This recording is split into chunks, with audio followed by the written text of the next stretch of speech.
Hello my loves, I'm Ellie Frost. Thank you so much for being on my channel, where we are talking about the multi-dimensional approach to rapidly and radically healing and transforming during and after narcissistic abuse. And I want to talk today about why you'll never be enough for the narcissist.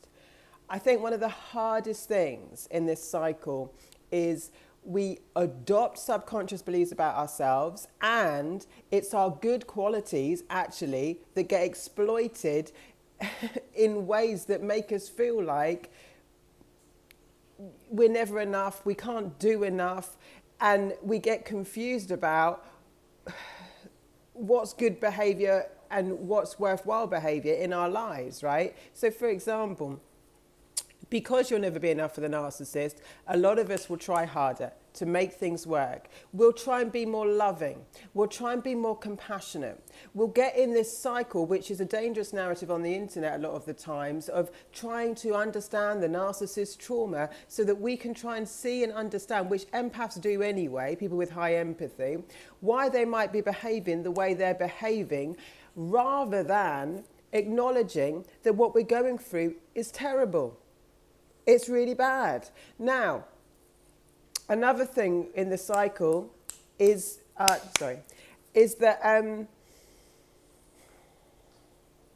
these qualities we've got of wanting to understand the other person are really beneficial to us in life. They're really good qualities to have compassion, to have forgiveness, but sometimes we're not sure how to use them. So I can have forgiveness and understand that someone's a narcissist, they're a dark person, and that can help me forgive the situation. I don't forgive the behavior, but I forgive the person. I can let it go easier when I understand what I was dealing with. They are coming from the dark. But it's not meant to.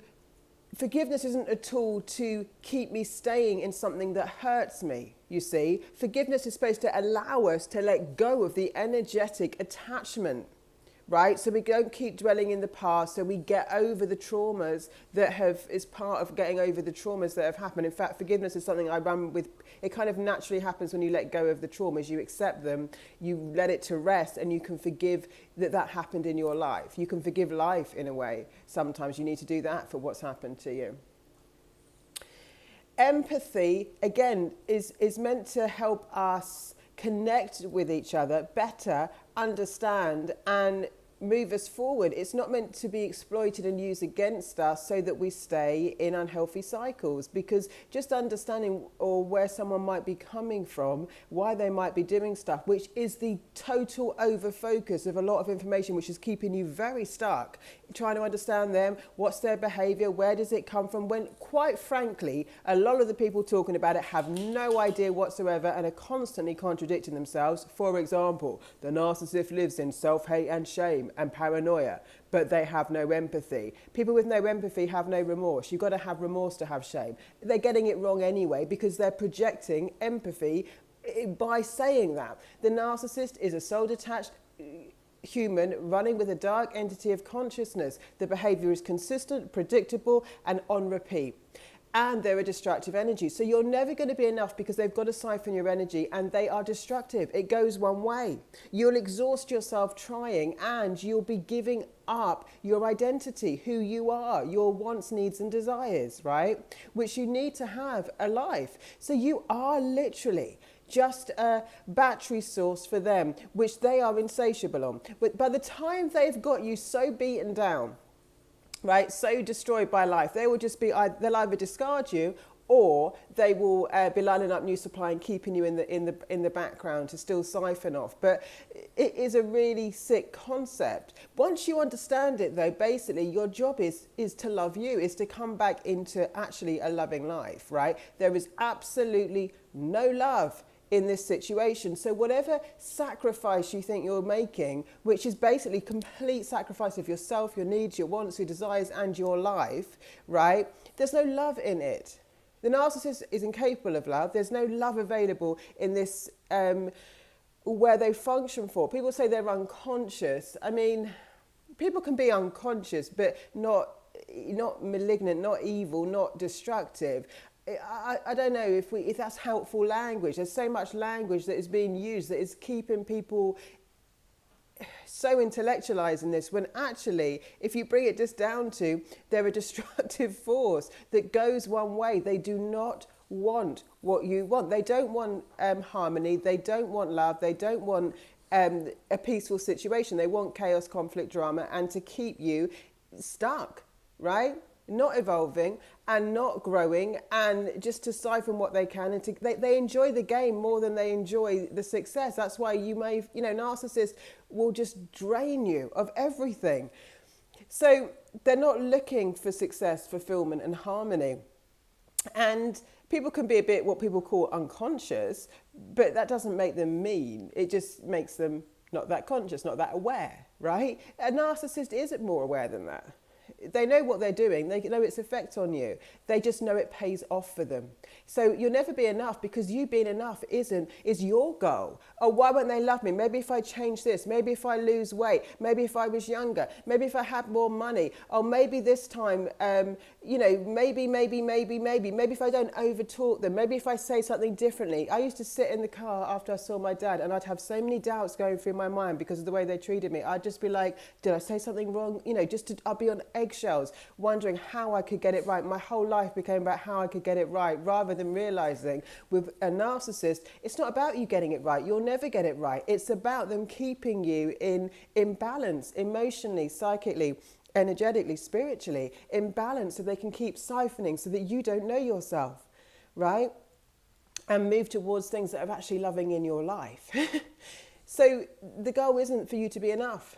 The goal isn't for you to evolve. So whatever people are saying about you need the narcissist to spiritually evolve, you don't. Because if you get trapped with a narcissist, you're trapped in trauma, and that blocks your evolution on the planet. Evolution requires stepping into more love, to see through illusions, to see through the darkness. The narcissist is here to keep you stuck and keep you trapped. Block your growth, block your evolution, and block what actually unites and connects you to humanity. Right? So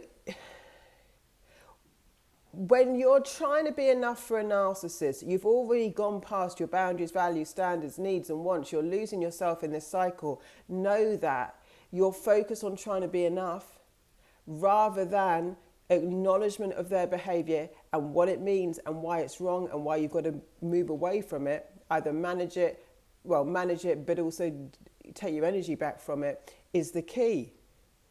Yeah?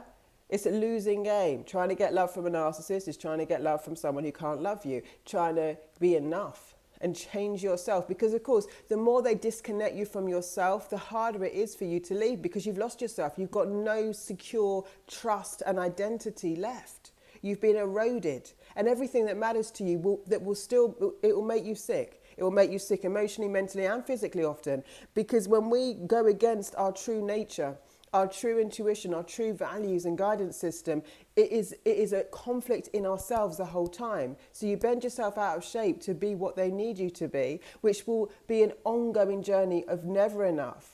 Whatever bad behavior they do, by the way, they're great at this, they'll go and betray you, steal from you, do awful things, completely awful things, and it will be your fault in some way. Maybe you didn't put the trash out that day, and that's the reason why they go to such lengths. They'll have a reason to make it your fault. You'll never be enough, and it will always be your fault in their manipulation of how they treat you. They do know what they're doing. They do know it's bad behavior. It works for them. So keeping you on the hook to try and be enough is part of the game, right? And for us, some people are looking at strategies to deal with narcissists to try and cope with them and handle them and be enough for them. And you've got to understand that when you do that, you're still fighting a losing game. That you'll never out evil them. So they'll always have to shock you and trauma bond you again. They get off on affecting you negatively. They get off on how they affect you. People talk to you about weird things they do. They push boundaries in every area. They'll steal from you in every area. But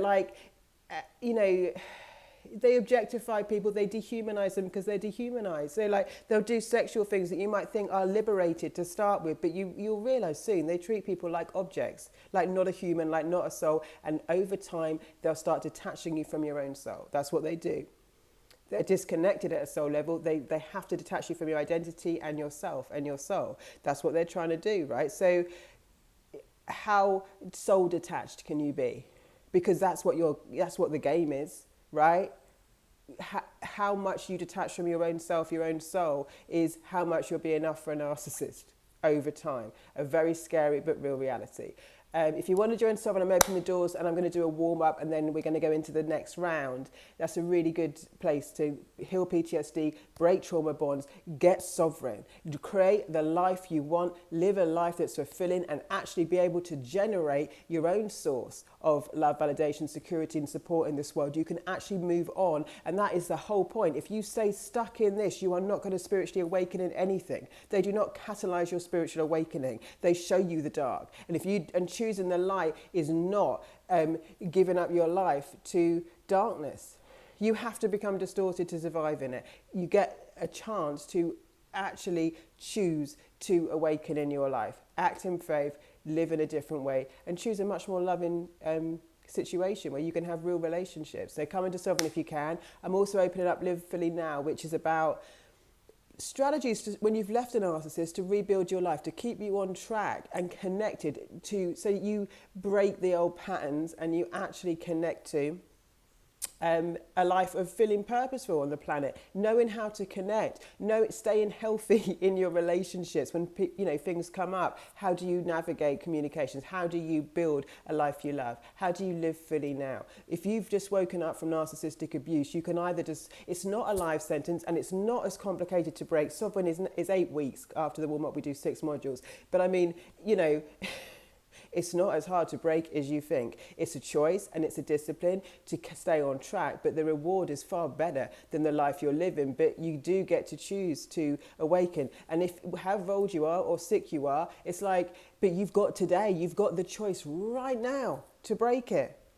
You can choose it, you see. So you can feel like this has ruined my life, or you can feel like I've just realised that I've still got a bit of life left where it doesn't have to. And if you want to do that, come to Sovereign or Live Fully Now. Lots of love, guys. I'll speak to you soon.